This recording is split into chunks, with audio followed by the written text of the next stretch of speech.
gurmadka baraha Puntland oo muddo 5 maalmood ah ku hulnaa sidii biyo loo gaarsiin lahaa dadka reer guuraaga ee soo naqraacay ee ku sugan gobolka Karkaar ayaa soo gabagabay biyo dhaanka gobolka iyagoona biyo gaaray 306 booyadood oo booyad walba ku qiimaysan $100 gaarsiin reer guuraaga ku sugan deegaanada la isugu soo guuray ee roobku ka deen ee gobolka Karkaar gudiga ayaa muddadii hawshan ay wadeen waxa ay maalin iyo habeen u dhaxayeen sidii dadka reer guuraaga si guud ugu kulmin lahaayeen hal goob isla markaana ay ugu wareejin lahaayeen lacagaha ay biyaha ku dhaansanayaan iyagoona goob walba lagu kulminayay inta biyaha isla cabto oo kaamwadaaga isla markaana lacagahooda si wada jira loogu wareejinayay lana guddoonsiinay qofka ay isku raacaan ee raaliga isaga yihiin inaan ku wareejino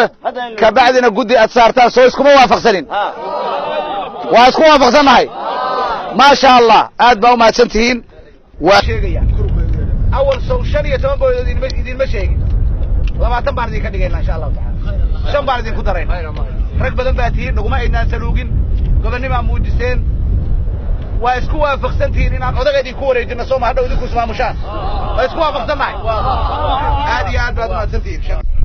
xalay waxaad tiraadeen gudoomiyaha noogu wareejinaysaa waa isku raacsantiin gudoomiyaha inaan ku wareejino soo ma isku raacsantiin iska daa hadalka badan annagu sidayada waxaan halka dadka isugu keenay wax la isla ogyahay gudoomiyaha in la idinku dhiibo ma isku raacsantiin waa isku raacsantiin ده بس انت صار لك ما هذا دبي دكوا adeer maxamuud jaac maxamed iyo gudiga meesha iyo odayaasha oo dhan oo wada jooga iyaga hadhow u tashan doona sida u maamulayaan insha Allah taala iga gudoon adeer oo tir lacagta balorta markii ay soo gabagabowday biyo dhaamintaasi qaadatay muddada 5 maalmood ah gudiga iyo gudoomiyaha gobolka Karkaar ayaa si wada jira saxaafadii ku helisay biyo dhaanka ula hadlay kana warbixiyay safarkoodii dadka dhibaataysan ay biyaha ku gaarsiinayeen maanta oo ay taariikhdu tahay 13 bishii 2 2017 waxaa soo gabagaboobay biyo dhaankii dadkii isugu soo guuray ee gobolka Karkaar khaasatan degmada Bandarbayla u badnaa aaga dhudhub aagag badan ay wadaagaan mesela dhinaca Quraar iyo xiga 10 booyadood baan ku qaybinay dhinaca Xamxamaa xiga 14 booyadood ayaan ku qaybinay meesha la yiraahdo Qorma Xidid oo ku yaalo kaamka Sheekh Murjaan oo dad badan ku soo ururaan 15 booyadood ayaan ku qaybinay meesha ku xigta oo xagga Guulaan iyo Gorayaale iyo oo kaamka Gorayaale uu yaalo 14 booyadood baan ku qaybinay kaamka yaala Makadoor 12 booyadood baan ku qaybinay geed qalooc waxaan ku qaybinay 10 booyadood meesha la yiraahdo kaamka Food Cadde iyo Qaylo Weyne 12 booyadood kaamka Ciin ama buurta Saacada 5 booyadood duur 20 booyadood ayaan ku qaybinay oo dhuuda banaankeeda ah isla dhuuda banaankeeda dhinaca kale ah oo shiilamada iyo caageeda iyadana 20 booyadood ayaan ku qaybinay meesha la yiraahdo Ortante oo isagana dad badan ku soo ururiyeen 20 booyadood ayaan ku qaybinay Shubmaygaag 12 booyadood Karin Sarmaan 20 booyadood buur deero 20 booyadood laas baxay 10 booyadood qoton 30 booyadood sarmaan 20 booyadood xumbays 20 booyadood gubab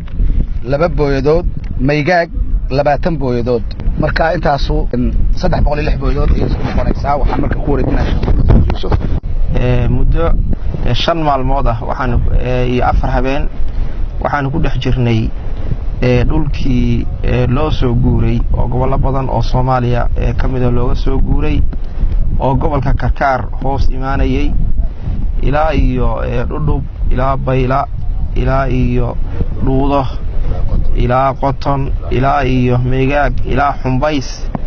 iyo dhul badan oo u dhaxeeya dhulkaas aad u fara badan ayaan ugu nimid oo dadkii soo guuray u badan ama 90% la oran karo ilaa iyo tog dheer ilaa mudug ilaa sool ilaa nugaal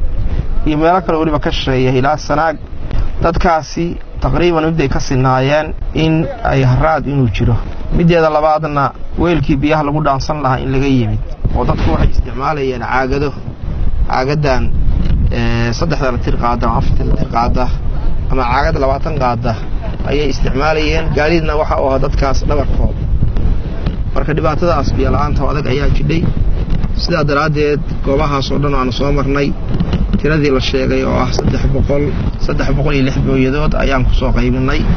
si wanaagsan oo nabad aan waan ugu soo dhamaatay roobkaas runtii cibro ahaa magac bay dadkaan u bixiyeen roobkaan oo walaalay ay u bixiyeen sidoo kale magac kalena ee dadka qaar kood way sheegeen oo aad celinta Allah ka dibna waxaan u ducaynaynaa marar badan hantidaas la qaybinayay dadkii bixiyay oo ku deeqay dibadda iyo gudaba Allah ha ka ajirsiiyo dawladda Puntland oo iskaashanaya gaar ahaan maamulka gobolka Karkaar sida culimadu sheegtay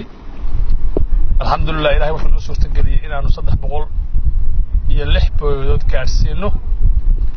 dad dhul badan isaga soo hayaamay oo dhul badan isaga soo guuray